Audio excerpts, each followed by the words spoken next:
tuning in today. I'm Yolanda Chu, real estate specialist with Home Life Bestseller. We have here today Chef Russell with Penthouse Catering. How are you, Chef? I'm awesome. How are you, Yolanda? I'm doing amazing. I'm good. How's COVID treating you? COVID, I want to kill COVID. It killed my business. You have no idea. I've been shut down like so many other small businesses since March.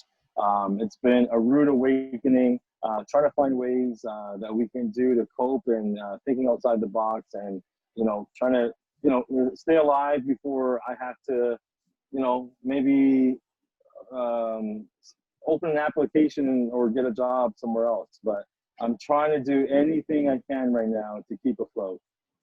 Well, I'm glad you're very positive. So, Chef, why don't you tell us a little bit about yourself and Penthouse Catering? All right, so Penthouse Catering is one of the leading corporates, weddings, parties, everything that you want from anything from intimate from two people and up. I mean, we do everything from up to like 1,000 people if we have to. We're a catering company, but we're more on the fine dining side, which is so unfortunate for restaurants that depend on their fine dining, where right now you can't go in and get that experience, right? So a lot of things that we had to switch is a lot of people are now saying, okay, you know what? My wedding was supposed to be like this for 200 people, Russell. We're just going to bring in our immediate family and still have the same concept of what you do, but on a more intimate level, 10, 50, whatever we were allowed to do according to public health. So, it's been a lot of issues in the sense of like how we have to get very creative and how we can do it, and then still be making it affordable for people to still enjoy their Right, wedding. right. Bring in a private DJ, whatever we have to do for different things to make their day special. So like yesterday, we just did a corporate, we did a 16th, sweet 16 birthday yesterday. Aw, Before that, we did a small wedding. Beautiful, beautiful. But the thing is, though, it was so intimate that you're right in there.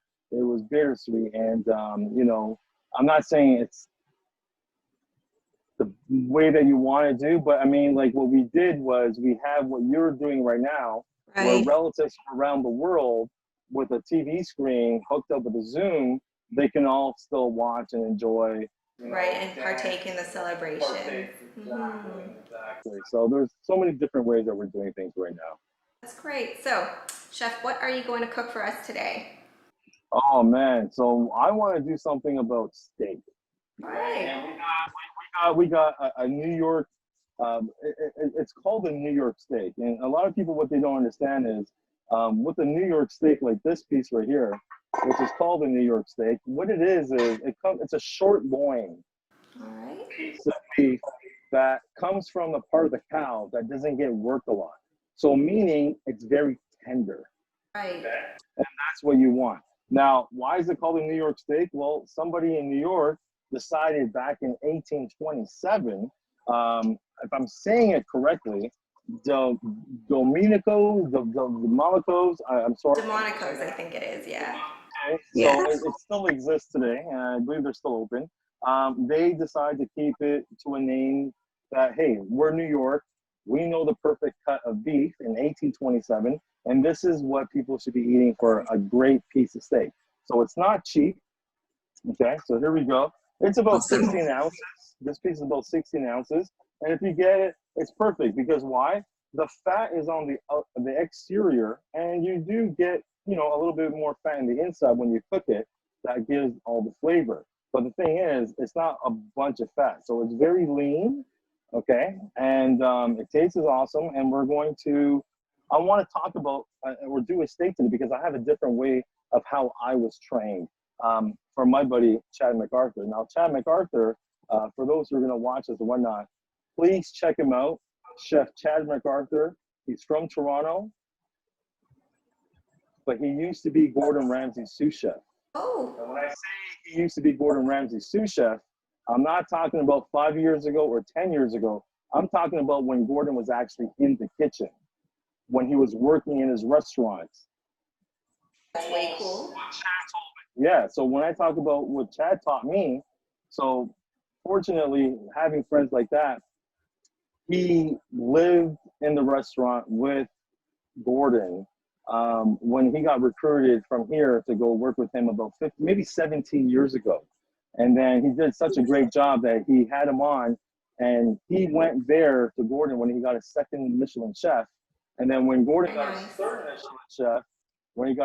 Michelin chef, he made sure he brought his whole team. It was a huge deal when it all happened, and he was part of that.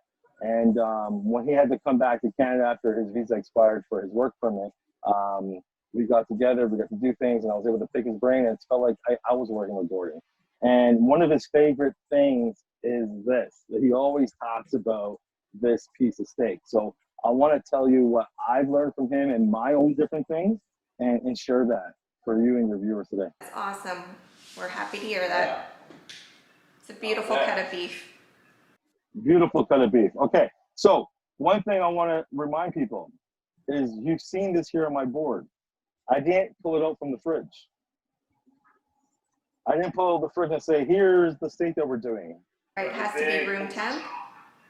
Well, exactly. Okay. So what happens is when you're doing any type of protein, you never cook it from cold to a hot pan. And why is that? Because you're taking something that's cold. So when a protein, think about yourself. What happens right now? We're in winter. What do? Yeah, totally. Okay. It's just natural. Okay. So even though the meat is kind of thing, it still will curl. It will get tight. Right. And when you throw that on a hot pan, it doesn't release easily. Gotcha. Okay. So what you want to do is you want it to be relaxed. This is a muscle. Okay. So you want it to relax. What do other people do? They grab, which I think is idiotic that they do. They have this thing. They even sell it. It's to the point that the dollar store sells it. And there's this mallet that they use, and they beat the steak. Yeah. I've seen people do that. Yes, I've definitely seen people do that. Yeah. And why do they do that? Tenderize it. Wrong. Or they think. They think, okay? The best way to tenderize your meat is with your hands. Okay. That's a good trick. No, it's not a good trick. I'm going to ask you, Linda, yes or no? Okay, so are you married? Is that your fiance, your husband, your partner? What am I going to say? You have a partner? Yep, I have a fiance, yes. When you come home from a long day of work, Mm-hmm. and you have aches and pains, do you tell him, hey, does he say, hold on? Does he say, hold on, all right, we'll lie down in bed or whatever you want. And does he go through here? No, of course not. I don't have one, but does he go look for a mallet to beat you up with? No, of course not. He would offer to give a massage. Yeah. Or does he use his hands?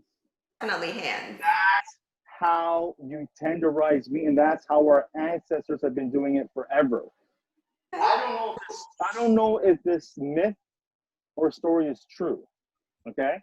But a lot of these steak places, they had people that they hired. That's what to massage the meat. And then one person realized, hey, you know what? Why are you doing like that? You're killing yourself, because it's not easy. A masseuse charges $1 an hour, $1 a minute. You get me? It's hard work. So someone decided to take this fucking mallet thing and just say, fuck it. Let's go with it. Let's beat it up. Let's just beat this meat up and make it our life easier. Worst thing you can do, because meat, okay, when it's like this, it's tight, you beat it up. All you're doing is breaking the veins, okay? You're just breaking it up. It's right. Not good. You want to gently massage it. There's something that the French introduced to us, which is, what do we give our food? You tell me. Love? You got it. We give our food love. And so this concept was how you gave your food love. Okay. You understand that? Totally understand that. I already gave this meat a lot of love. Okay. We're good? All right. Okay. So I'm just going to put it to the side here because I have some other things that I want to do to the steak, or things that I want to use to the steak. And that is, I don't put a lot of things in my steak. Very few things that I use. Okay. All And so right. here we have a whole clove of garlic. Yes, you see it? Yes, totally. Whole clove of garlic. Okay. Why so much garlic, chef? I will get to that, but don't think we're going to use all of this. I'm going to choose what I want. And you know what? Actually, I'm wrong. I won't be the one that's going to be choosing. It's going to let me know which ones I'm going to get. So the mother bee of this clove, of this garlic, is going to tell me what I'm going to use, and I'm going to show you a big trick. You know what I hate about garlic? Peeling it and all that stuff? What happens? Stinky. Smelly fingers. Yes? Yes. Smelly fingers. To the point you got to like wash your hands with gasoline to get that. Scrub and scrub, yeah. You're scrubbing for 10 minutes to get that off. If I can show you a trick today for the rest of your life, you want a life-changing experience? Please. I'm going to teach you something where you will never, ever, ever get smelly garlic fingers. Okay, I'm waiting. Okay. So you know what a lot of my friends, and I have a lot of them on food networks and television. I do a lot of television. You know what I see? They have their knife, their chef knife. They bring it here. Come on in. And they do this big mistake. They do that. Smash it. They smash it. Okay. It's very dangerous to do that if you're not really trained. Because my finger, my hand slips, what happens? I get cut. Okay? Why would you ever do that or train people to do something like that? I don't know why. So my way is, here it is, fully grown. You take 2, and it should be stainless steel bowls. Okay. All I did was throw it in. I didn't do anything. I didn't squash it, nothing. I'm sorry for the noise. You got to cover it up with another lid of garlic. I'm African. We got rhythm. I got to move my hips when I do it. I apologize.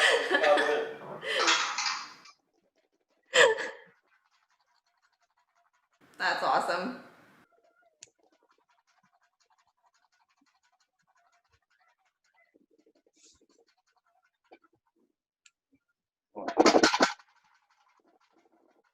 I can see some of the garlic peel coming out. So what was that? 10 seconds? About, yeah, I'd say. How many minutes does it take to wash this garlic off? Not even the next morning. Yeah, you still smell it. Your wife's gonna wake up and she's like, "What's wrong with you? I thought you washed your hands last night." It's still gonna be there the next morning, okay?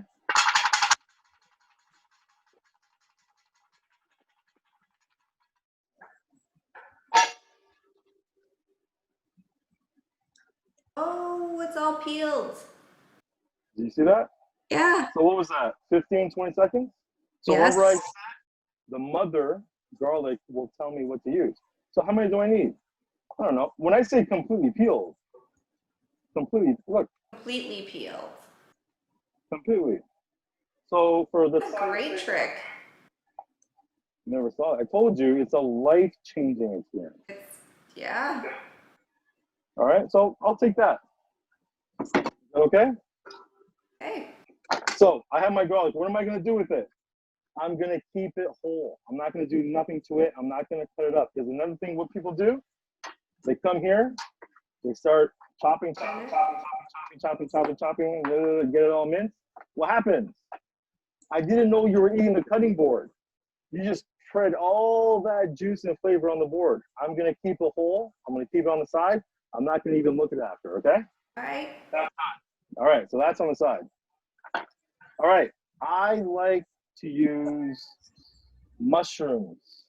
I think it's a great partner for steak, okay? Classic, yes. I have some here. And do you know what type these are? Meanie? Very good, okay? So I love to use cremini mushrooms. Now, how do you usually wash your mushrooms? Like, how do you? Some people take a strainer. I have a strainer here. They'll put it in, put it here under cold water. Maybe they'll just they'll take a bowl, throw it in, put it under here, give it a quick rinse. How do you wash your mushrooms? I learned a trick a while back, and it's a moistened towelette, and I wipe my mushrooms. So you use a moistened, like your wetter rag? Yeah. All right, so number one wrong answer. All right, wrong answer. You ready for this? Ready. You never, ever wash mushrooms. But what about the mud, the dirt? You never, ever wash mushrooms. Okay, So how do you clean mushrooms? you tell me. You use a brush. Okay. Every kitchen will have multiple brushes, always, okay, for the so portobellos and different sizes and all that. Mm-hmm. Because if I had dirt, so I already cleaned them. If I had dirt around here and I put it underneath my faucet, you really think that dirt's coming off? No, it did No, get it's worse. only, It's all you're stuck. doing is making it stick. Exactly, Yeah. it gets stuck. It stays in there. So a brush will clean it the best. Okay. Good. Good tip. So I'm just gonna cut some mushrooms here if you want to come in, cameraman. All right. So cutting mushrooms, especially cremini, some people like to use this side. I mean, unless you're experienced, I wouldn't do it this way, but I'm just gonna do it my way just because of time. I'm gonna cut it in half, Okay. and just because, or just so I can hold it securely. Okay. Okay. You ready? You ready? Yes. Yep. Wow, that's fast.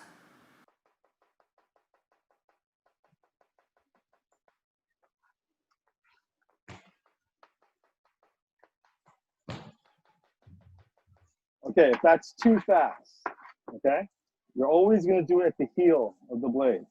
All right, like this.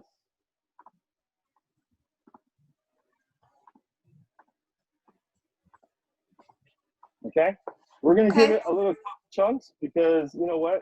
It's not for pizza, so we're not going to cut too thin. All right, I'm just going to throw my mushrooms to the side here in the bowl. All right, because we're going to start off with our steak next to sear it. Okay. Okay. All right, so let's start that up. I don't need my cutting board right now. And let's bring over, I mean, usually, obviously, I would use my stovetop, but, you know, just so visually we can use it, I'm going to use my portable stovetop, all right? So I got my heat on, my gas. I have it on a medium heat. What I'm not doing right now is like, okay, I got my pan on, and I'm going to throw my oil on, let the oil wait to warm up. That's another big mistake that people do. What you have to do is let your pan get warm. Once it's warm enough to cook your hand, you're going to add your oil, okay? And we're also going to use a little bit of butter because I like some butter